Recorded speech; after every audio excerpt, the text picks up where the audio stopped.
El sol de Jalisco caía dorado sobre los campos de agave, y la brisa traía olor a tierra seca y flores de azahar. La hacienda Los Laureles relucía como un espejo entre los cerros, con sus muros encalados y el arco principal adornado con bugambilias. Adentro, los invitados se acomodaban entre risas, brindis y música de mariachi. Era el día de la boda de Lucía y Andrés, y todo el pueblo había venido a celebrar. Don Rafael Beltrán, el padrino, observaba desde una esquina del patio principal. Vestía un traje gris impecable y su mirada, firme pero serena, se movía de un rostro a otro, atento a cada detalle. Había sido militar, hombre de estrategias y silencios. Ahora solo quería que su ahijada tuviera un día de paz. Sin embargo, algo en su pecho le apretaba el alma, una sensación conocida que no lograba apartar. «Padrino, ¿todo bien?», preguntó Lucía, acercándose con su vestido blanco y un brillo inocente en los ojos. «Todo bien, hija», respondió él con voz baja. «Hoy nada puede salir mal». Los mariachis comenzaron a tocar Cielito Lindo, y los aplausos llenaron el aire. El tequila corría por las mesas, las risas estallaban entre los brindis, y los niños corrían entre los invitados con serpentinas y confeti. Era una boda de las que ya casi no se ven, donde cada mirada llevaba años de amistad y confianza. Pero en la esquina más apartada del salón, dos hombres conversaban en voz baja. Uno de ellos, con una camisa negra y tatuajes en los brazos, observaba a Toño Beltrán, primo del novio. Toño bebía más de la cuenta, riendo con nerviosismo. Rafael lo notó. Lo conocía demasiado bien. Cuando Toño reía así, algo estaba por explotar. El comandante Torres, viejo amigo de Rafael, se le acercó con un plato de mole en la mano. «Hace años que no veía tanta gente junta sin miedo, compadre», dijo mirando alrededor. «Eso dura poco», respondió Rafael sin apartar la vista de Toño. «Hay miradas que no celebran». Un silencio breve se coló entre las trompetas del mariachi. Torres lo siguió con la mirada. «¿Otra vez tus corazonadas?» «No, Torres, es instinto». El viento levantó polvo en el patio. Desde la carretera se escuchó a lo lejos el eco de motores. Rafael frunció el ceño. En los últimos meses, todos sabían que el CJNG había extendido su sombra por la región. Había retenes falsos en los caminos, camionetas sin placas, hombres armados que patrullaban los pueblos como si fueran suyos. Nadie hablaba del tema, pero todos lo sentían cerca, como una tormenta que se anuncia sin truenos. Rafael se acercó a don Eusebio, padre de la novia. «¿Invitaste a alguien más de fuera del rancho?», preguntó en voz baja. «Solo a la familia, compadre». «¿Por qué?». «Por nada, don Eusebio. Cosas mías». El mariachi cambió de tono y el brindis comenzó. Lucía y Andrés alzaron las copas con una sonrisa perfecta. Rafael intentó relajarse, pero los motores se escucharon otra vez, más cerca. Un grupo de niños corrió hacia la entrada de la hacienda. Uno de ellos gritó: «¡Vienen camionetas negras! ¡Muchas!». Los invitados rieron, creyendo que era parte del festejo, pero Rafael sintió que el aire se congelaba. Dio un paso al frente, su mirada fija en la entrada, el corazón marcando un compás que no había sentido desde hacía años. Lo que nadie imaginaba era que el pasado de Rafael estaba a punto de encontrarse con el presente de Lucía.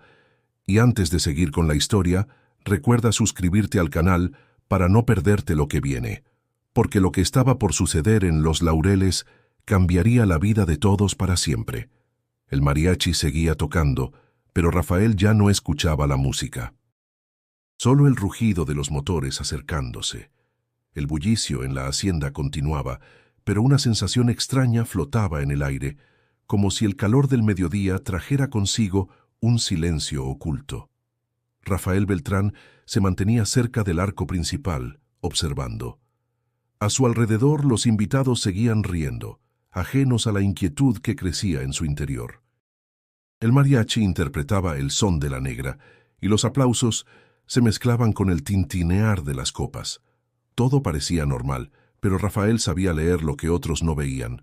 Lucía, radiante, bailaba con su padre entre los vítores de los invitados. Don Eusebio tenía lágrimas en los ojos, Su hija se veía feliz, y por un instante Rafael quiso creer que el peligro que había sentido era solo una sombra de su imaginación. Sin embargo, al recorrer con la mirada las mesas del fondo, algo lo detuvo. 3 hombres estaban sentados juntos, callados, sin beber, sin reír. Ninguno parecía parte de la familia. «Torres», murmuró al comandante que se encontraba a su lado, «mira la mesa del fondo». Torres fingió servirse más tequila mientras echaba un vistazo. «No los reconozco», dijo en voz baja. «No son del pueblo. Ni fueron invitados». Rafael apretó la mandíbula. Las manos le temblaron apenas, un reflejo que odiaba recordar. Desde que había dejado el ejército, se había prometido vivir en paz, sin violencia, sin sospechas. Pero la vida, en México, no siempre cumple los pactos de los hombres. Uno de los desconocidos, un tipo con barba fina y camisa bordada, levantó la vista. Sus ojos se cruzaron con los de Rafael. No hubo expresión, solo ese reconocimiento silencioso entre hombres que saben lo que el otro esconde. Rafael desvió la mirada, como si nada hubiera pasado, y se giró hacia el bar para servirse un trago. «Compadre», le dijo Torres, siguiéndolo, «no empieces con tus fantasmas». «No son fantasmas», respondió Rafael. «Son errores caminando con sombrero». Torres rió, pero su risa sonó nerviosa. Bebió de su copa y cambió de tema, aunque sin apartarse demasiado de él. Al otro extremo del salón, Toño Beltrán discutía con un primo. Su voz se elevaba por encima de la música. «Te dije que no hablaras de eso aquí», gritó, visiblemente alterado. «Solo dije que el trato salió mal, Toño», respondió el otro, intentando calmarlo. «Nadie te va a buscar. Cállate, no sabes nada». Rafael alcanzó a escuchar parte de la conversación. No necesitaba más. Conocía esa clase de tono, miedo disfrazado de enojo. Se acercó lentamente. «Toño, tranquilo, hijo.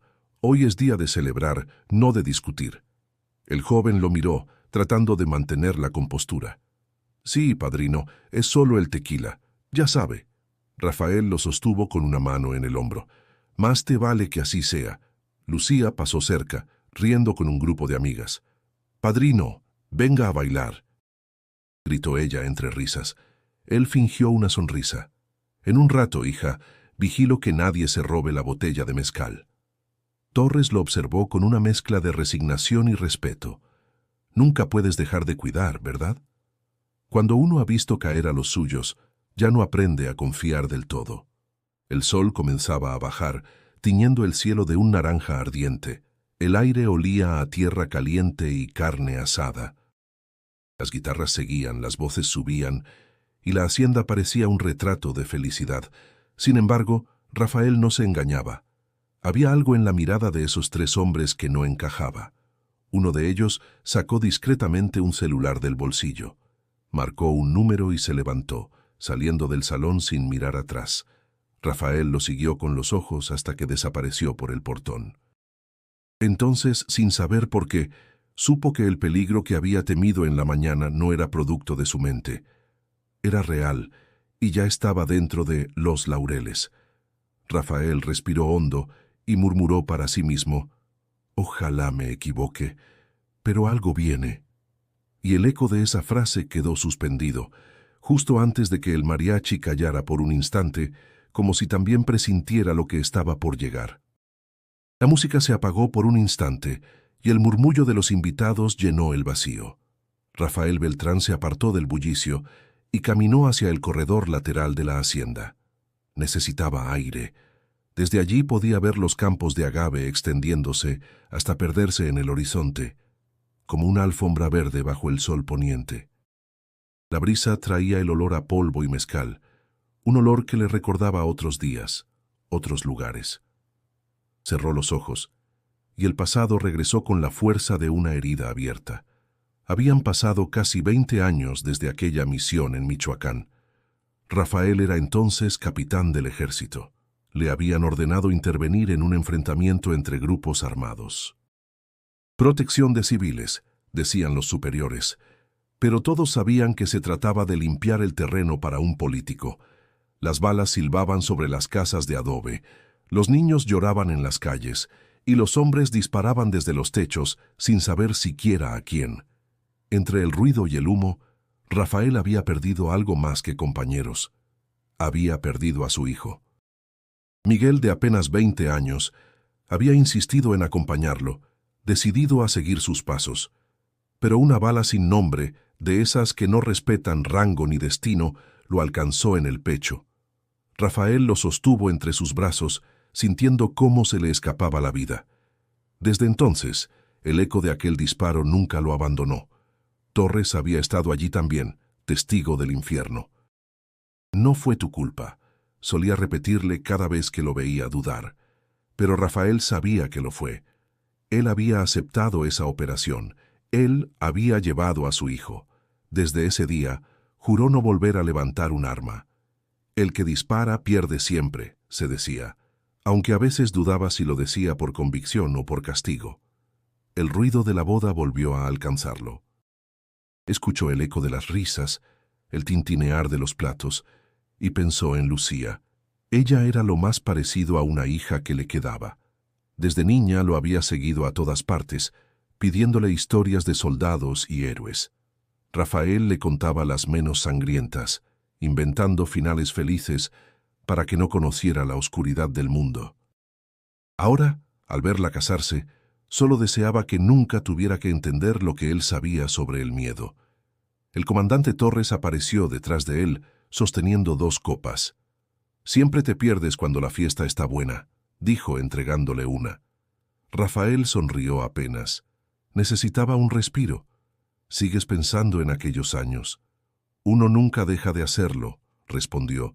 «Solo aprende a callarlo». Torres bebió un trago y miró hacia los campos. «A veces pienso que México no ha cambiado nada, solo los nombres de los jefes». «Ni cambiará», dijo Rafael. «Mientras el dinero pese más que la vida, todo seguirá igual». El viento sopló con fuerza, levantando polvo del camino. Desde la distancia, el sonido de los motores volvió a escucharse, débil pero constante. Torres lo notó también. «¿Escuchas eso?» «Sí», dijo Rafael sin moverse. «Desde hace un rato». Torres frunció el ceño. «Tal vez sean invitados rezagados». «Tal vez», respondió Rafael, aunque no lo creía. Guardaron silencio unos segundos. El recuerdo del pasado y el presentimiento del peligro se mezclaban como un mismo fantasma. Rafael apretó el rosario que llevaba en el bolsillo. Era el de Miguel. Siempre lo mantenía cerca, como un recordatorio y una penitencia. Lo giró entre los dedos y murmuró una oración que solo él conocía. «¿Sigues rezando por él?», preguntó Torres con suavidad. «Rezo para no tener que volver a hacerlo por nadie más». Torres asintió y dio media vuelta para regresar al salón. Rafael lo siguió con la mirada. Sabía que la paz era un regalo frágil y que a veces bastaba un solo ruido para romperla.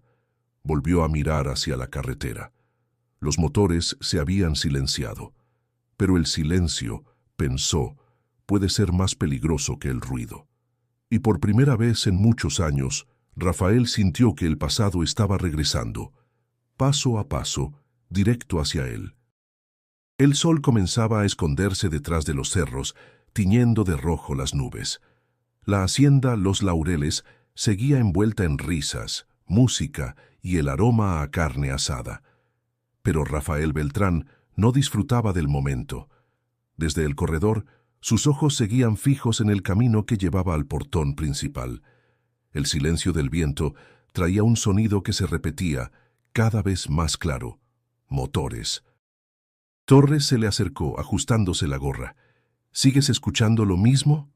«Sí», respondió Rafael sin apartar la vista. «No son invitados, son motores pesados, camionetas. Podrían ser los del rancho vecino, o podrían no serlo».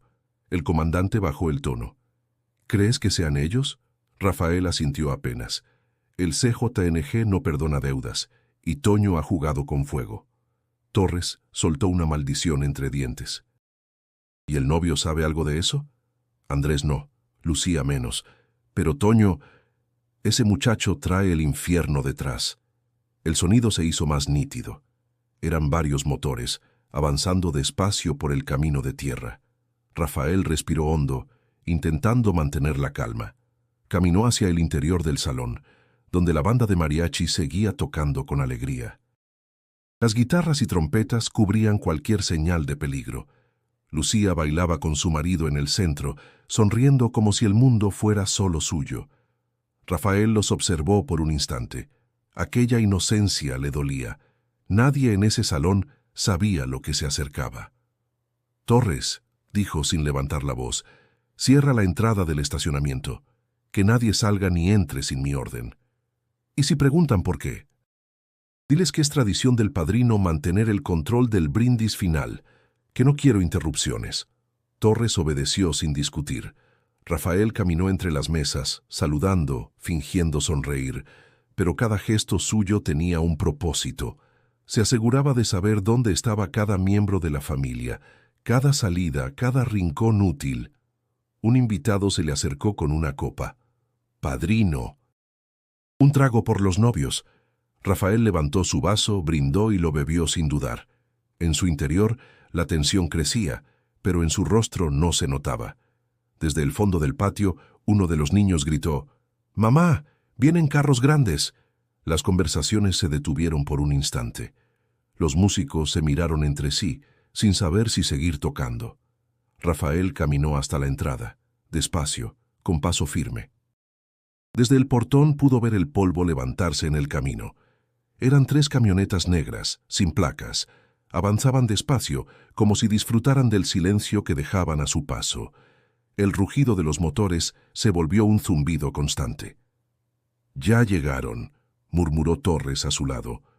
«Avisa a don Eusebio que mantenga a Lucía dentro del salón, y tú, quédate conmigo». Las camionetas se detuvieron frente al arco principal.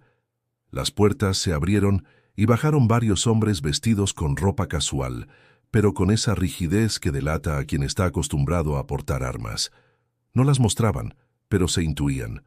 Uno de ellos, más alto, con camisa blanca y lentes oscuros, se adelantó. Tenía un paso tranquilo, casi elegante. Su mirada recorrió el lugar con un gesto de desprecio. Rafael se mantuvo inmóvil observando. Torres murmuró: «No traen invitación». «No la necesitan», dijo Rafael. «Son de los que llegan cuando quieren». El hombre de los lentes oscuros se detuvo frente a ellos. «Buenas noches», dijo con una voz firme y pausada. «Venimos a saludar a la familia». Rafael no respondió de inmediato. Lo observó en silencio, intentando medirlo. El desconocido sonrió apenas. Bonita fiesta. Sería una pena arruinarla. Rafael sintió el pulso acelerarse, pero su voz se mantuvo fría. «Aquí todos son bienvenidos, siempre que vengan en paz». El hombre se quitó los lentes. Sus ojos eran oscuros, calculadores. «Eso depende de lo que encontremos aquí». El aire pareció volverse más pesado. Los invitados comenzaban a notar la tensión. Rafael dio un paso al frente y habló sin titubear. «Si vienes buscando algo, dilo. Pero mientras estés bajo este techo, no habrá violencia». El hombre sonrió con una calma inquietante. «Veremos si cumples tu palabra, padrino». Y con esas palabras, el silencio cayó sobre los laureles, como el preludio de una tormenta que apenas comenzaba a formarse. El silencio que siguió a la llegada del convoy era denso, casi físico. Los invitados se miraban entre sí sin entender. Rafael Beltrán permanecía en el centro del patio, de pie, con la vista fija en el hombre que acababa de bajar de la segunda camioneta. Llevaba una chaqueta roja de piel, botas limpias y un reloj brillante que relucía bajo la última luz del atardecer. Caminaba despacio con la seguridad de quien no teme ser observado. Los murmullos comenzaron. Torres se acercó a Rafael y murmuró: «Ese es el Cuervo». Rafael no necesitó que se lo confirmaran. Había oído su nombre muchas veces. El Cuervo era conocido por controlar la zona de Tepatitlán, un hombre que prefería negociar antes de ensuciarse las manos, pero que no dudaba en mandar un mensaje cuando alguien rompía un trato. El hombre de la chaqueta roja levantó la mano en un saludo cortés.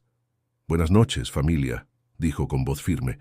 No vengo a causar problemas, solo a hablar con alguien. Las palabras cayeron pesadas. Rafael no respondió. Observaba sus gestos, su forma de mirar alrededor. El cuervo sonreía, pero sus ojos estaban fríos, atentos, midiendo cada movimiento. ¿Con quién quiere hablar?, preguntó finalmente Rafael. Con Toño Beltrán, respondió el hombre, sin rodeos. Me dijeron que estaría aquí. Toño, que hasta entonces había permanecido en la sombra, palideció. Intentó retroceder, pero la voz de Rafael lo detuvo. «Quédate donde estás», le ordenó sin levantar la voz. Lucía, ajena al trasfondo de la tensión, se acercó confundida. «Padrino, ¿qué pasa? ¿Quiénes son?» Rafael giró la cabeza apenas. «Nada que te deba preocupar, hija, regresa con tu esposo». El cuervo soltó una risa corta. «No se preocupe, señorita, no venimos por usted. Vinimos por un asunto pendiente entre hombres». Torres dio un paso adelante. «Esto es una boda, no una plaza», dijo con tono firme. «No hay lugar para arreglos aquí». «Ah, comandante Torres», respondió el cuervo, mirándolo con una sonrisa torcida. «Pensé que ya lo habían jubilado». Los hombres del convoy se acomodaron cerca de las camionetas, atentos. Rafael sabía que estaban armados, aunque no mostraran las armas.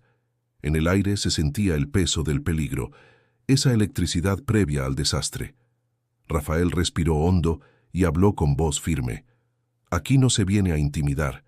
Si tiene un problema, se resuelve afuera, no frente a una familia». El cuervo lo miró de arriba abajo.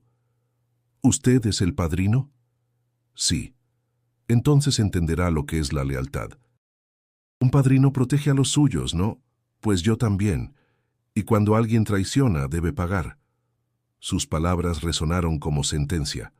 Toño bajó la cabeza. Rafael lo observó unos segundos y supo que el muchacho había hecho algo más que hablar de más. «No me interesa lo que haya hecho mi sobrino», dijo Rafael intentando mantener el control. «Pero hoy no es el día para esto». El cuervo sonrió, con esa calma inquietante que solo tienen los hombres acostumbrados al miedo ajeno. «No hay días buenos ni malos para los que deben, solo plazos». El silencio volvió a caer. En el fondo, los mariachis intentaron reanudar la música, pero una mirada de Rafael bastó para detenerlos. Torres se acercó y susurró.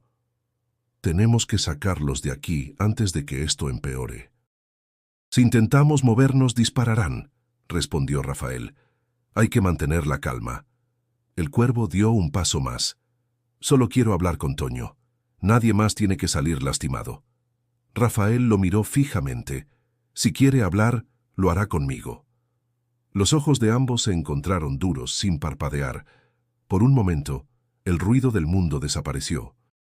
Solo quedaba el aire tenso entre dos hombres que sabían lo que significaba ceder. El cuervo inclinó apenas la cabeza, intrigado. «Me gusta su forma de hablar, padrino, pero no sé si me conviene escucharla o temerla». Y mientras esas palabras se deslizaban lentas, el cielo se oscurecía del todo, marcando el inicio de una noche que ninguno de los presentes olvidaría jamás. Las luces del salón parpadeaban con el vaivén de la noche. Los invitados, confundidos, intentaban continuar la celebración, pero el ambiente había cambiado. El cuervo se movía entre las mesas con esa calma que solo los hombres acostumbrados al miedo podían sostener. Rafael Beltrán lo seguía con la mirada, cada músculo de su cuerpo en tensión. Don Eusebio se acercó al padrino. Su voz temblaba. «Rafael, ¿qué está pasando? ¿Quiénes son esos hombres?» «Amigos de un amigo», respondió sin mirarlo. «Pero no vienen a brindar». «¿Y mi hija?» «Lucía está a salvo. Mantén a todos dentro del salón y no permitas que nadie salga». El cuervo levantó una copa de vino y sonrió. «Qué bonita boda», dijo en voz alta, atrayendo la atención de todos. «Se nota que hay amor, familia, respeto». Tres cosas difíciles de encontrar en estos tiempos. Los invitados fingieron sonreír, sin entender del todo. Toño, pálido, apenas podía sostener el vaso entre las manos. Rafael lo observó y comprendió que el muchacho estaba al borde del colapso. Quiero proponer un brindis, continuó el cuervo levantando la copa. Por los novios y por la verdad. El murmullo cesó. Rafael dio un paso adelante, pero Torres lo detuvo con una mano sobre el hombro. Tranquilo, susurró. No provoques lo que no puedes controlar. El cuervo giró lentamente hacia Toño. Dicen que la sangre une, pero también que la traición la rompe, dijo con tono casi teatral. A veces en las familias hay quienes olvidan los favores recibidos. Toño intentó hablar, pero su voz se quebró. Yo no les debo nada. El cuervo rió despacio, sin alegría. Todos deben algo, muchacho. Algunos dinero, otros lealtad. Lo tuyo fue lo segundo, ¿no? Un murmullo recorrió el salón. Rafael avanzó otro paso. Basta, no permitiré que conviertas esta boda en un circo. El cuervo bajó la copa y lo miró directamente. No vine a faltarte al respeto, padrino. Pero las cuentas pendientes no esperan invitación. Torres se adelantó. Aquí no se habla de negocios. ¿Negocios?, repitió el cuervo con burla. No, comandante. Aquí se habla de principios. Rafael se colocó frente a él. Entonces habla conmigo. Ya lo hago, respondió el cuervo sin apartar la mirada. Porque tú sabes cómo funciona esto. Eres un hombre de códigos. Los viejos soldados no desaparecen, solo cambian de uniforme. Las palabras lo golpearon más fuerte que una bala. Rafael lo sostuvo con la mirada, sin responder.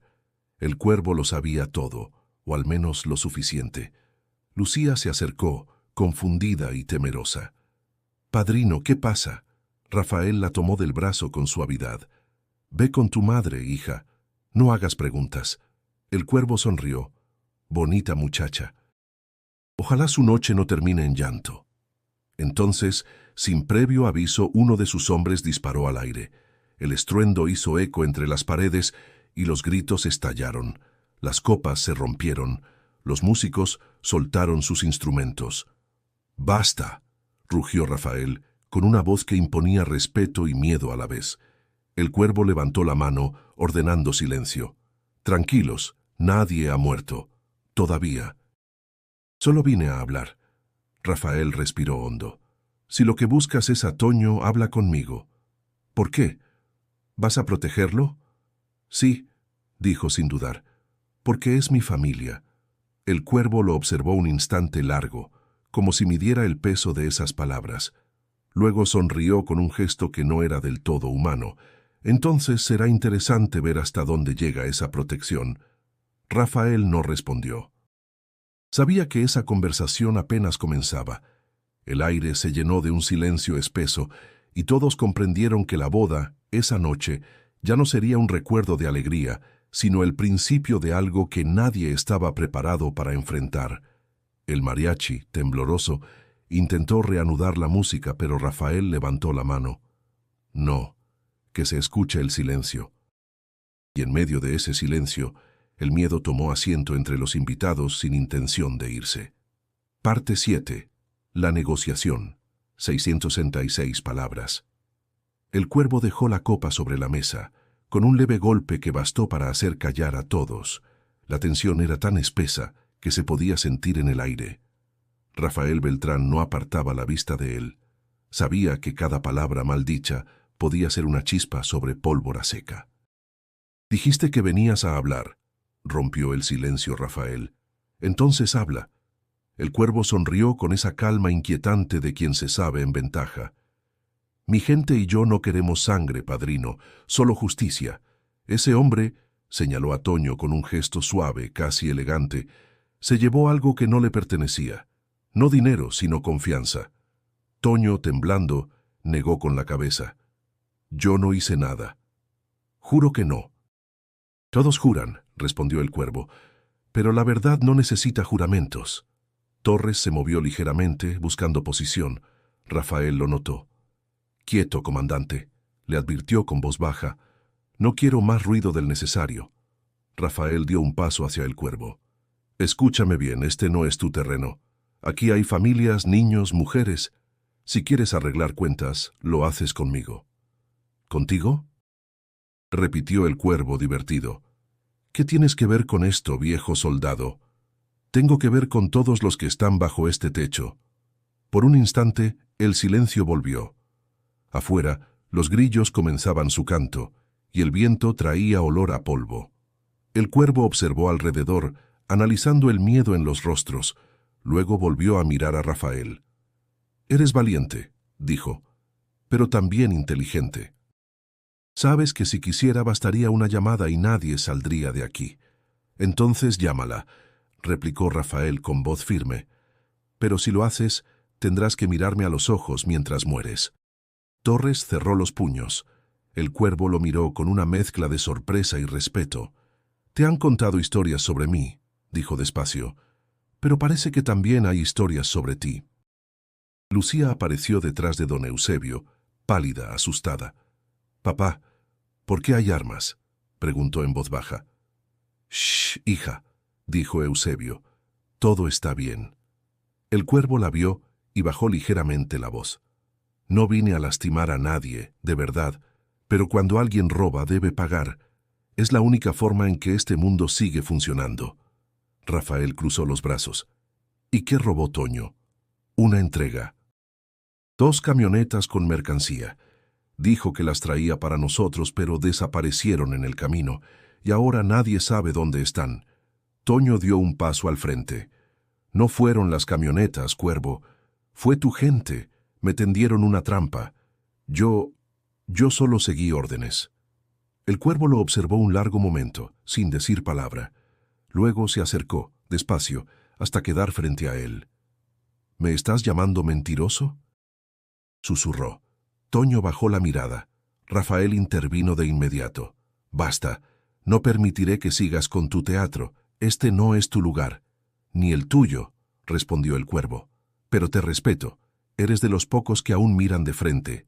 Se giró hacia sus hombres y les hizo una seña.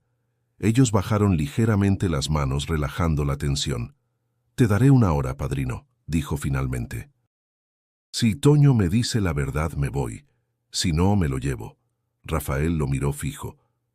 «Nadie se lleva a mi familia sin mi permiso». «Entonces tal vez tengamos un problema». El viento sopló con fuerza y las luces del salón parpadearon.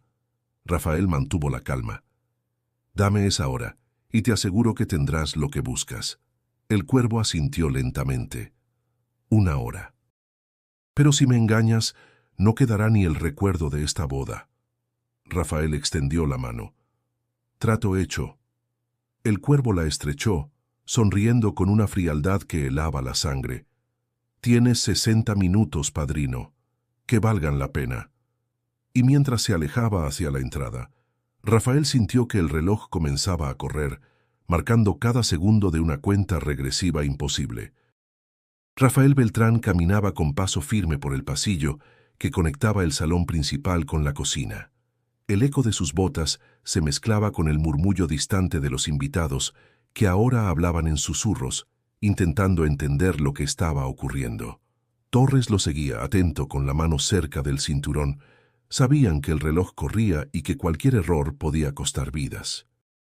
«Tenemos 1 hora», dijo Torres, «pero ese tipo no se va sin sangre». «Por eso debemos adelantarnos», respondió Rafael. «Toño nos dirá la verdad, le guste o no». Al entrar en la cocina, el aire estaba cargado de calor y miedo. Las cocineras habían dejado de trabajar. Algunas lloraban en silencio. Rafael hizo un gesto con la mano. «Salgan todas. Nadie entra ni sale sin mi permiso». Toño estaba allí, sentado en una silla con el rostro cubierto de sudor. Entre las sombras, Rogelio, uno de los primos de la novia, se apoyaba contra una pared con los brazos cruzados. Siempre había sido reservado, demasiado tranquilo para el gusto de Rafael. «Habla», ordenó Rafael mirando a Toño. «¿Qué hiciste con la mercancía?». «Ya le dije, padrino, no fui yo». La carga desapareció antes de llegar al punto. «¿Quién sabía de la entrega?». «Solo yo y Rogelio», dijo con voz débil. Rafael giró la mirada hacia él. Rogelio levantó las cejas, fingiendo sorpresa. «¿Qué estás diciendo, Toño?». «Yo no tengo nada que ver con tus tratos». Torres se cruzó de brazos. «Interesante coincidencia. Tú apareciste esta mañana después de meses sin saber de ti». El silencio cayó como una piedra. Rafael dio un paso hacia Rogelio. «Contesta». «Nada que decir», respondió sin inmutarse. «Solo vine a la boda». Toño lo señaló con la mano temblorosa. «Él fue, le conté lo del cargamento y desapareció. Luego, cuando los del Cuervo me buscaron, ya sabían todo. Él los avisó». Rogelio soltó una carcajada breve. «¿Y esperas que te crean a ti, un borracho endeudado hasta el cuello?» Rafael lo observó con atención. En su mirada había algo que lo delataba. Ni miedo ni culpa, solo cálculo. Un silencio pesado se extendió en la cocina.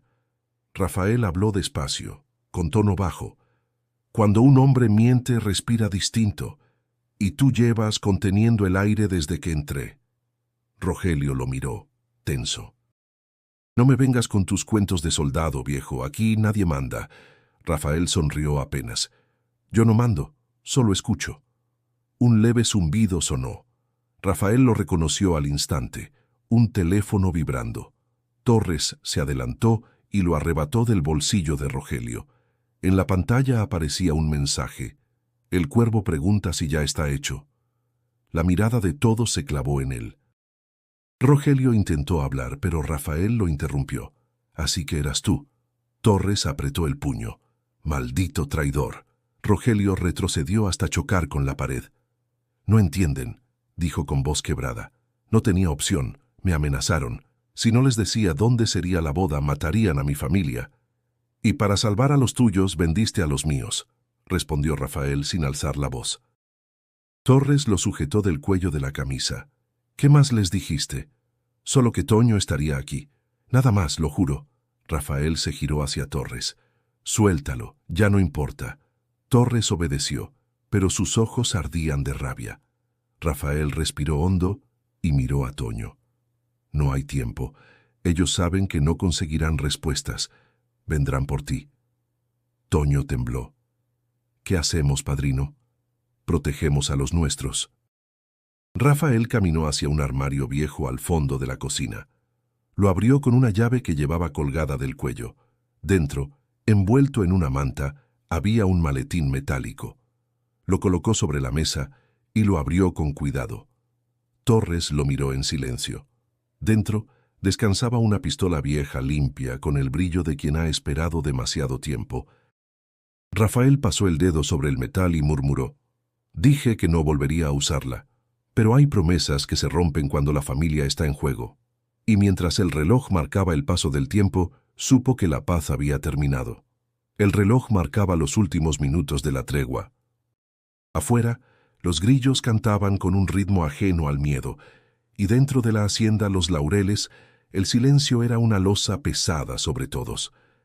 Rafael Beltrán permanecía en la cocina, mirando el maletín abierto sobre la mesa. Sus manos, firmes pero cansadas, sostenían la pistola. No era solo un arma, era la memoria de una vida que había jurado dejar atrás. Torres lo observaba sin decir nada. «No me gusta esto, Rafa», dijo finalmente. «Si empezamos algo, no hay vuelta atrás».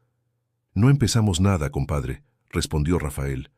«Ellos ya lo hicieron cuando cruzaron la puerta». Toño estaba sentado en el rincón, con el rostro cubierto de sudor y culpa. «Padrino, si me entrego, tal vez se vayan», dijo con voz temblorosa. «No seas ingenuo», replicó Rafael. «No buscan justicia, buscan ejemplo». El aire en la cocina era denso, casi irrespirable. Rogelio permanecía atado a una silla, cabizbajo, murmurando oraciones que nadie escuchaba. Afuera, el murmullo de los invitados se había convertido en un silencio expectante. Todos sabían que algo estaba por romperse. Torres caminó hacia la ventana y apartó la cortina apenas unos centímetros. «Están moviéndose», dijo.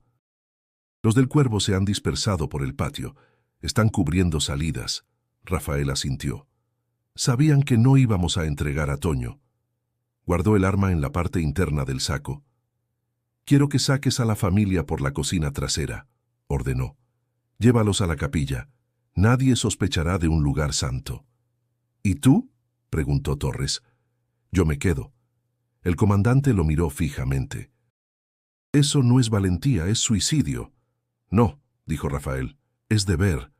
Toño quiso protestar, pero Rafael lo interrumpió con un gesto. Harás lo que él diga. Ya no se trata de ti, sino de ellos. Torres se marchó sin discutir. Los pasos se perdieron en el pasillo, y por un momento Rafael se quedó solo. El silencio lo abrazó con una calma irreal.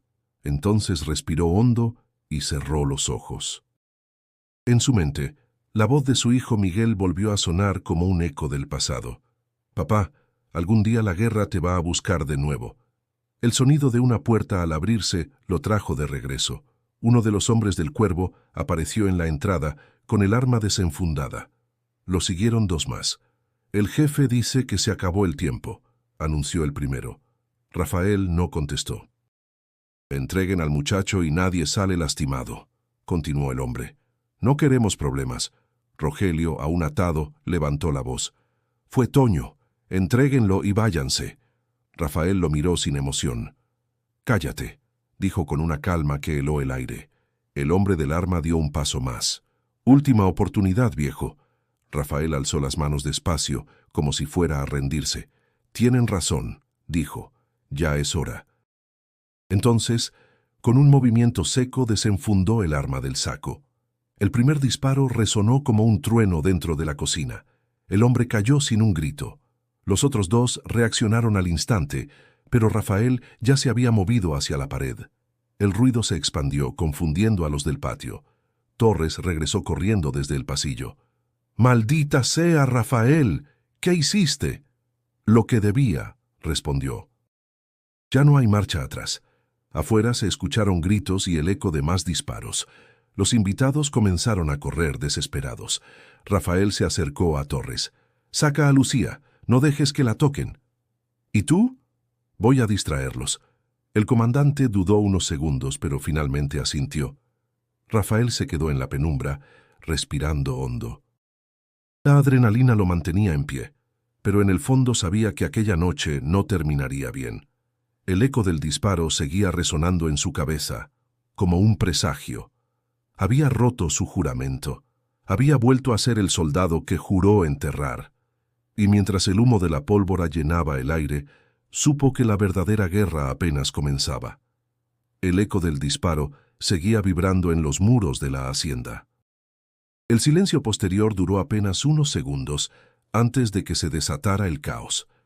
Los invitados corrían hacia cualquier lugar donde creyeran encontrar refugio. Los niños lloraban y el mariachi había abandonado sus instrumentos. Rafael Beltrán avanzaba con paso rápido, su arma firme, la mente fría. No era la primera vez que escuchaba el sonido del miedo. Torres lo alcanzó cerca del corredor. «Los tengo escondidos en la capilla», dijo agitado. «Lucía, Andrés, los padres, todos». «Bien», respondió Rafael. «Mantén la puerta cerrada». El aire olía a pólvora y sudor. Desde el patio se escuchaban las voces de los hombres del Cuervo, gritando órdenes, buscando entre los pasillos. Rafael sabía que tenían ventaja. Estaban armados, organizados y sin miedo a morir. Él solo contaba con el terreno y con su instinto. Toño apareció detrás de él con la cara desencajada. «Padrino, no hay salida. Están por todas partes». «Siempre hay una salida», replicó Rafael. «El problema es tener el valor de tomarla». Caminaron en silencio por el pasillo que conducía a la parte trasera de la hacienda. El suelo de piedra retumbaba bajo sus pasos. En el aire flotaba un olor a aceite quemado. Alguien había prendido fuego a los autos del estacionamiento. «Los van a rodear», dijo Toño con desesperación. «Lo sé, por eso debemos movernos ya». Torres se acercó. «Tengo dos caminos, la acequia detrás de la capilla o el establo. Si cruzamos el agua perdemos huellas». «Llévalos por ahí», ordenó Rafael. «Yo iré por el otro lado». Torres lo miró con frustración. «Rafa, no vas a ganarles solo». «No quiero ganar, quiero tiempo». El comandante apretó los labios, comprendiendo. «Maldita sea, viejo, siempre con tus sacrificios». «Es lo que me queda», respondió Rafael con media sonrisa. Torres asintió y se marchó con Toño. Rafael los vio alejarse y por primera vez en años se sintió en paz. Sabía que no podía salvarlo todo, pero podía salvar algo. Mientras avanzaba hacia el salón principal, los recuerdos lo golpeaban uno tras otro. Su hijo Miguel cayendo en sus brazos, los rostros de los hombres que había perdido, los juramentos incumplidos. Todo eso regresaba ahora, mezclado con el sonido de los pasos enemigos. Una voz resonó desde el patio. Era el cuervo. Rafael Beltrán. Gritó con fuerza. «Sal y termina esto como hombre». Rafael se detuvo, respiró hondo y respondió con voz firme. «Los hombres no se esconden detrás de sicarios. Si quieres hablar, ven tú». El cuervo rió. «Ya no hay nada que hablar, solo cuentas pendientes». El corazón de Rafael latía con fuerza, pero su mente seguía clara. Sabía que no podía enfrentarlo de frente, no con tantos hombres. Su objetivo era otro, distraerlos lo suficiente para que Torres lograra sacar a los suyos. Desde la distancia, escuchó un estallido. Una de las camionetas había explotado. Las llamas iluminaban los campos de agave como un amanecer infernal. Rafael se movió hacia la cocina, se asomó al patio y vio a 3 hombres revisando cuerpos. Caminó despacio, calculando cada paso, hasta quedar a unos metros de ellos. Levantó el arma y disparó 2 veces. Uno cayó. Los otros se tiraron al suelo, devolviendo fuego sin ver. Rafael aprovechó el ruido para correr hacia la parte trasera. El calor del fuego se mezclaba con el frío de la noche. El viento arrastraba chispas y polvo. Rafael sintió el cansancio en los huesos, pero siguió avanzando. No podía detenerse. No todavía. Cuando llegó a la capilla, Torres ya no estaba. El portón lateral estaba abierto. Las huellas del barro mostraban que habían cruzado hacia el monte. Rafael sonrió con alivio. Habían logrado salir. Entonces escuchó pasos detrás de él. Se giró apuntando. Pero no era un enemigo. Era don Eusebio, con la mirada llena de miedo. «¿Y ahora qué, Rafael?», preguntó. «Ahora», dijo él bajando el arma, «rezamos». El sonido de los motores volvió a escucharse. La noche no había terminado. Y Rafael comprendió que, para mantenerlos a salvo, tendría que enfrentarse al infierno una vez más. Rafael Beltrán se encontraba en la penumbra de la capilla, apoyado contra uno de los muros de piedra. Afuera, los gritos y el ruido de motores habían desaparecido, pero no había tranquilidad. Cada sombra parecía esconder un peligro y cada paso resonaba como amenaza. Respiró hondo, intentando calmar el pulso acelerado de su corazón. Sabía que la familia estaba a salvo por el momento, pero no por mucho tiempo. «Tenemos que hacer algo», dijo Torres entrando por la puerta lateral. «Ellos no se irán». «Lo sé», respondió Rafael sin mirarlo. «Necesito contactos». Torres frunció el ceño. «¿A quién piensas llamar? No hay nadie que se meta con el cuervo sin terminar mal».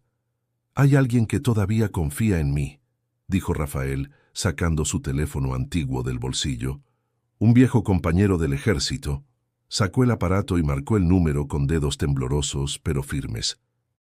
Cada timbre parecía resonar en la capilla como un tambor de guerra. Finalmente, una voz grave contestó. «Rafael, no esperaba tu llamada». «Es urgente», dijo él. «Estoy rodeado. El CKTNG está aquí, buscando a Toño. Necesito ayuda inmediata». Hubo un silencio breve, seguido de un suspiro. «Entiendo», dijo la voz. «Dime exactamente dónde estás». «Capilla de los Laureles. Todos están dentro». «Necesito que vengan discretamente y nos saquen». Rafael colgó y miró a Torres preocupado. «Si algo falla, estamos muertos». «Lo sé», respondió Torres, «pero tenemos que intentarlo». El teléfono vibró otra vez. Un mensaje de un número desconocido. «No intentes nada, sabemos todo». Rafael apretó los dientes. «Ellos interceptaron la señal», dijo. «No nos van a dejar en paz». Toño lo miró con desesperación. «Padrino, ¿qué vamos a hacer?» «Esperar», respondió Rafael. «Mantenernos escondidos, no hay otra opción». El viento golpeaba las ventanas de la capilla y arrastraba polvo y hojas secas. Rafael respiró hondo y recordó los días de su servicio. Estrategias, mapas, posiciones. Todo eso ahora tenía que aplicarlo sin que nadie saliera lastimado. Su experiencia militar era la única ventaja que tenía frente a los hombres de El Cuervo. «Necesitamos un plan», dijo Torres. «No podemos quedarnos aquí mucho tiempo». «Ya lo tengo», dijo Rafael. «Saldrán por el bosque hacia la acequia. Yo me encargaré de distraerlos». Toño tembló. «¿Tú solo?» «Sí», respondió Rafael. «Tú confías en mí, ¿verdad?» El joven asintió débilmente.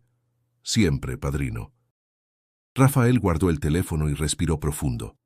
«Cuando llegue nuestro contacto, debemos movernos rápido. Cada segundo cuenta». Un ruido en el techo lo hizo girar. Torres puso la mano sobre su hombro. «Calma. Son ratas, probablemente». «No puedo arriesgar nada», dijo Rafael. «Todo movimiento debe ser calculado». Sacó un pequeño silbato que llevaba colgado del cuello. Lo inspeccionó con cuidado.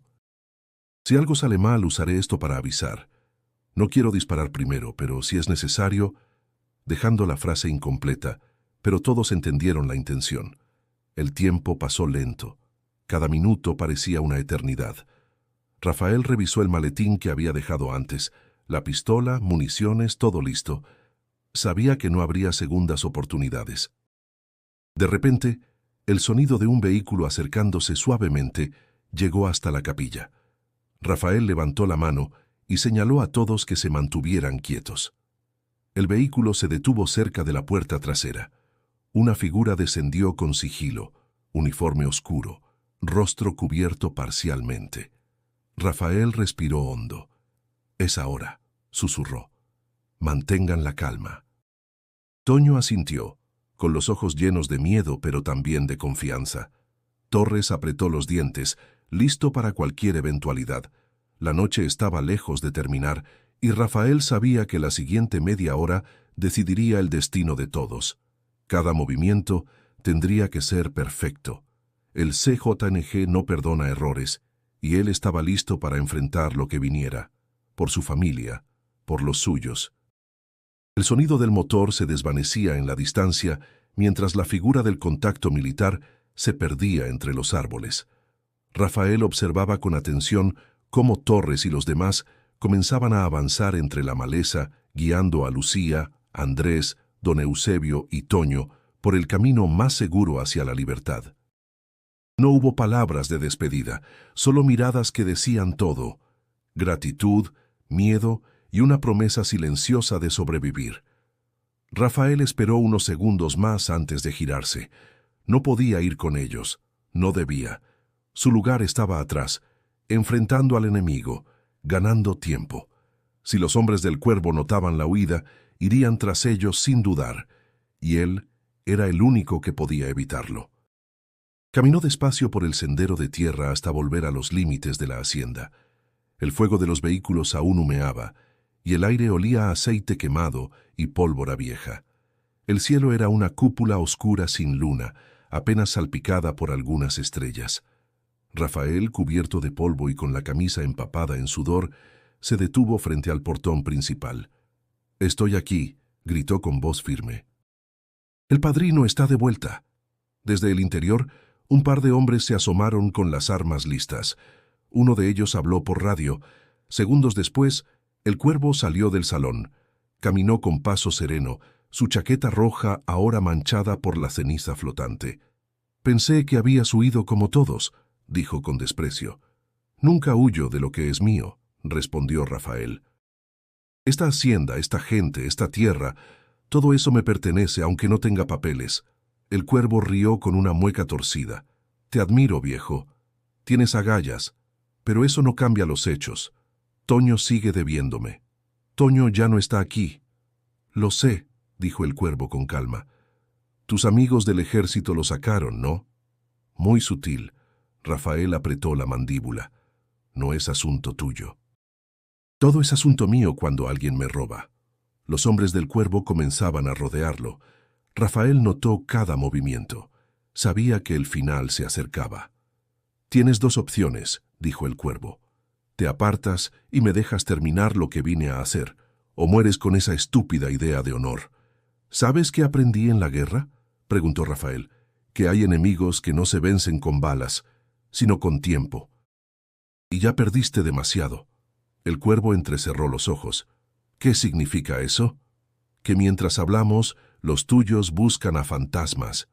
El jefe del cártel sacó su radio y comenzó a dar órdenes. Rafael aprovechó la confusión. Con movimientos rápidos, lanzó una granada de humo que había guardado desde el inicio. Una nube densa cubrió la entrada y los gritos comenzaron. Disparos al aire, confusión, insultos. Rafael se movió entre las sombras aprovechando el caos. Sabía cada rincón de la hacienda. Entró por la cocina, cruzó el salón y subió al segundo piso. Desde ahí observó a los hombres moverse sin rumbo. El cuervo gritaba fuera de sí. «¡Encuéntrenlo, ahora!». Rafael levantó el arma, respiró hondo y disparó una sola vez. El balazo dio en el suelo a centímetros de los pies del cuervo. No quería matarlo, solo quería enviar un mensaje. «La próxima es entre los ojos», gritó desde lo alto. El cuervo lo buscó con la mirada, pero Rafael ya no estaba allí. Se había desvanecido entre la oscuridad, como un viejo fantasma de guerra. Los hombres del CGTNG se replegaron, confundidos. El cuervo sabía que no lograría nada esa noche, no con sus hombres desorganizados y con la policía posiblemente alertada. «Nos vamos», ordenó. Pero esto no ha terminado. Y mientras el convoy se alejaba entre el polvo, Rafael observaba desde el cerro, respirando con dificultad, sabiendo que había ganado, al menos por ahora. La madrugada llegó sin aviso, arrastrando un aire más frío que la noche anterior. La hacienda Los Laureles yacía en ruinas parciales, vidrios rotos, muebles volteados, el olor persistente de humo flotando entre los corredores. El suelo estaba cubierto de cenizas y casquillos. Rafael Beltrán, con la camisa rasgada y la piel marcada por el polvo, permanecía oculto en la cima del cerro, observando la retirada del convoy. Los hombres del cuervo habían abandonado el terreno en un silencio forzado, cargado de frustración. Rafael no había ganado una guerra, pero había vencido una batalla, lo suficiente para proteger a su familia. A veces no se trata de matar, sino de resistir más que ellos, murmuró para sí mismo mientras descendía del cerro. Le dolían las piernas. El cuerpo ya no le respondía como antes. Cada paso se sentía como una deuda con el pasado, pero debía volver. Necesitaba asegurarse de que nadie quedara atrás. Al llegar a la hacienda, se encontró con Torres, quien emergía desde la parte trasera, con el rostro también cubierto de tierra y sudor. «Lo hiciste», dijo con voz ronca. «Los echaste». «No solo yo», respondió Rafael. «Fue el miedo de perder lo que amamos. Eso es más fuerte que cualquier calibre». Ambos se sentaron sobre los escalones de piedra. Por primera vez en horas, no había disparos ni voces amenazantes, solo el cantar lejano de los gallos anunciando el amanecer. «¿Los demás?», preguntó Rafael. «Todos a salvo», confirmó Torres. «El contacto los llevó directo a la base militar. Están protegidos. Lucía te manda bendiciones». «Ella no tenía que vivir esto», dijo Rafael bajando la mirada. «Nadie debía». En ese momento, un ruido metálico llamó su atención. Era don Eusebio, caminando desde el interior con un botiquín en las manos. «Pareces un muerto vivo, compadre», dijo con una mezcla de humor seco y preocupación. «Déjame limpiarte esa herida». Rafael ni siquiera se había dado cuenta. La sangre le escurría lentamente desde el costado, una herida que no dolía más que el alma. «No es nada», respondió. «Pero gracias». Mientras don Eusebio limpiaba y vendaba, Rafael mantuvo la vista fija en el horizonte.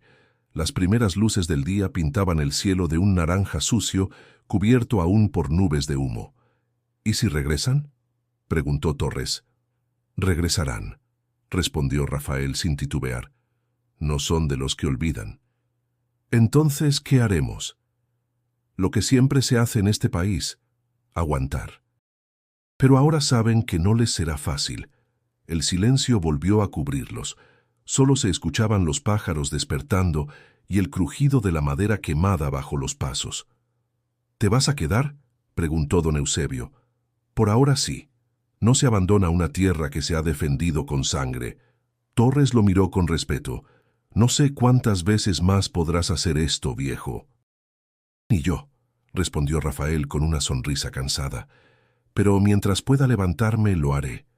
Ambos se quedaron allí sentados, mirando cómo el día tomaba forma, lento y doloroso. El cuervo había dejado una amenaza en el aire, sí, pero también se había llevado una lección. Que hay hombres que no se doblegan.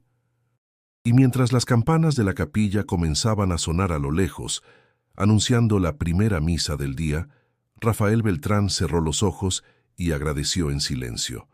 No por la victoria, sino por el tiempo ganado, por los que escaparon, por los que vivieron. El amanecer no traía paz completa, pero traía algo más valioso, esperanza. Y en tierras como esas, eso ya era mucho. Pasaron los días, y la hacienda Los Laureles se convirtió en un lugar de susurros. Lo que antes era símbolo de celebración, ahora cargaba el peso de una historia que pocos querían mencionar. Las mesas del salón estaban cubiertas con sábanas blancas, las flores marchitas aún colgaban de los arcos, y los candelabros seguían tiznados por el humo. Nadie se atrevía a limpiarlo del todo, como si borrar las huellas fuera un intento de olvidar lo inolvidable. Rafael Beltrán caminaba solo por el corredor principal. Llevaba días sin dormir bien, con el cuerpo dolorido y la mente repasando cada decisión tomada. Torres había regresado a su puesto en el destacamento, y don Eusebio se marchó con Lucía y Andrés al norte del país. Por seguridad, dijo, pero Rafael sabía que también era por miedo. Lucía le dejó una carta antes de partir. La llevaba en el bolsillo interior del saco. No la leía desde que la recibió, pero sus palabras le pesaban en el pecho como si fueran tatuajes. Gracias por ser mi escudo. Nunca olvidaré lo que hiciste por nosotros, pero no quiero que vivas entre fantasmas. Tú mereces paz, padrino. Rafael observó el portón principal, reconstruido apenas con tablas improvisadas. Sabía que el cuervo había huido esa noche, pero no se había rendido. Los rumores en el pueblo hablaban de represalias, de que había jurado volver. Nadie sabía cuándo. Y esa incertidumbre era más cruel que cualquier amenaza directa. La gente dejó de visitar la hacienda. Los trabajadores no volvieron. Incluso los curas de la parroquia evitaban bendecirla. Era como si un manto invisible la cubriera, marcándola como tierra maldita. Pero Rafael no se movió. Cada mañana preparaba café en la vieja cocina, barría el patio central y le daba de comer a los perros. Y cada noche cargaba su arma, apagaba las luces y se sentaba en la mecedora del porche, esperando. No sabía si por el enemigo o por sus propios demonios. Una tarde recibió la visita de un joven periodista del pueblo. «Don Rafael», dijo al saludarlo, «quiero hacer un reportaje sobre lo que pasó aquí. La gente debe saber». Rafael lo observó en silencio y luego negó con la cabeza. «No, hijo, lo que pasó aquí no es historia, es advertencia». El muchacho insistió, «pero usted es un héroe». Rafael lo interrumpió. «No hay héroes donde hay muertos, solo sobrevivientes». El joven se fue sin insistir más. Rafael volvió a quedarse solo. Era lo que le quedaba, ni gloria ni homenaje, solo la tierra, el polvo y el recuerdo de una noche larga. A veces hablaba con su hijo en voz baja. Sentado en el porche, mirando las estrellas, le contaba lo que había hecho, lo que había fallado, lo que aún dolía. No esperaba respuestas. Solo necesitaba mantenerlo cerca. El cuervo no volvió, pero el silencio que dejó su amenaza fue más pesado que su presencia. Cada sonido extraño por la noche, cada vehículo desconocido que pasaba cerca, cada crujido del viento hacía que Rafael se incorporara con el arma en la mano. Vivía alerta, porque así viven los que han visto de cerca lo que otros solo imaginan. Y aunque la hacienda ya no celebraba bodas ni cantaba mariachis, Rafael mantenía encendida una vela cada noche, no por fe, sino por memoria. Porque sabía que la oscuridad siempre regresa, y si algún día el cuervo decidía volver, él estaría ahí, solo pero preparado, como siempre. Porque hay hombres que no nacen para la paz, nacen para protegerla, aunque eso signifique cargar con ella, en completo silencio. El sol comenzaba a descender sobre los campos de agave y una brisa templada acariciaba las hojas secas que cubrían el sendero de entrada. Rafael Beltrán permanecía sentado en su mecedora, como cada tarde, con la vista fija en el horizonte. El fusil descansaba a su lado, limpio, en silencio. Ya no lo cargaba con la urgencia de antes, pero nunca lo dejaba lejos. Era parte de su sombra. La hacienda seguía en pie, aunque más vacía. La vida había regresado en partes. Algunos animales, uno que otro trabajador valiente, y un par de niños que cruzaban por el camino para cortar atajos rumbo al río. Ninguno hablaba demasiado. Nadie preguntaba. Todos sabían quién era el viejo que vivía ahí. Ese día Rafael llevaba la misma camisa con la que enfrentó al cuervo, remendada, pero intacta. En sus manos sostenía una pequeña caja de madera. Dentro, el rosario de Miguel. Lo sacó con cuidado, lo pasó entre los dedos y cerró los ojos. Ya pasaron 3 meses, hijo, y sigo aquí. No sé si por terquedad o porque no me queda otro lugar. Hablaba con calma, como si su hijo lo escuchara. Era un ritual diario, una manera de no perderse por dentro. El cuervo no volvió. Pero sé que algún día lo hará. No porque me tema, sino porque no le gusta dejar cuentas abiertas. Guardó el rosario, se puso de pie lentamente y caminó hacia el muro donde aún colgaba la foto de la boda de Lucía. Había sido recuperada del fuego, chamuscada en las orillas. En ella Lucía sonreía abrazada a Andrés, y él, el padrino, aparecía al fondo, serio pero sereno. Tocó el marco con los nudillos. Valió la pena. Se quedó un rato allí en silencio. Luego caminó hacia la capilla, donde aún encendía una vela cada noche. La misma vela, siempre sola. Nunca rezaba en voz alta, pero dejaba que la llama hablara por él. Esa noche, mientras el cielo se vestía de rojo y la primera estrella aparecía, Rafael volvió al porche. Se sirvió un café negro, sin azúcar, como le gustaba. Cerró los ojos y respiró hondo. El aire ya no olía a miedo, pero tampoco a paz. Era un punto intermedio. De pronto, un coche se detuvo a lo lejos. Las luces se apagaron. Rafael no se movió. Llevó la mano al fusil con naturalidad. El motor seguía encendido. Luego, una puerta se abrió. Una figura descendió. Era Lucía. Vestía de civil, sin maquillaje, el cabello recogido. Caminó hasta la entrada con pasos firmes. Rafael la miró sin sorpresa. «Volviste». Tenía que hacerlo. Ambos se quedaron en silencio. Ella se sentó a su lado. «¿Lo sigues esperando?» «No se trata de esperar», respondió él. «Se trata de estar listo». Lucía bajó la mirada. «Papá dice que debería olvidar. Andrés también, pero yo no puedo». «No después de lo que hiciste». Rafael tomó un sorbo de café. «No hice nada heroico, hija, solo cumplí». «Eso es lo que más duele», dijo ella, «que nadie más lo haría». La noche cayó completa. El viento soplaba con fuerza. Rafael la miró con ternura. «¿Y tú? ¿A qué viniste?» «A decirte que no estás solo». Él asintió. No dijo nada más. Minutos después, Lucía se despidió. Prometió volver. Rafael volvió a sentarse. Las estrellas ya cubrían el cielo, y aunque sabía que el peligro podía volver, no sintió miedo. Había salvado lo que amaba, había hecho lo que muchos no se atreven, y mientras el mundo seguía su curso, Rafael Beltrán, el padrino, el soldado, el hombre que esperó, se mantuvo firme. Porque hay batallas que se ganan sin disparos. Y hay hombres que, aunque nadie lo sepa, cambian el destino de muchos desde la sombra de una mecedora. Y si llegaste hasta aquí, suscríbete al canal, porque aún hay muchas historias que deben ser contadas. Y esta apenas fue una. Mira el siguiente video para conocer otra historia de valor, silencio y resistencia.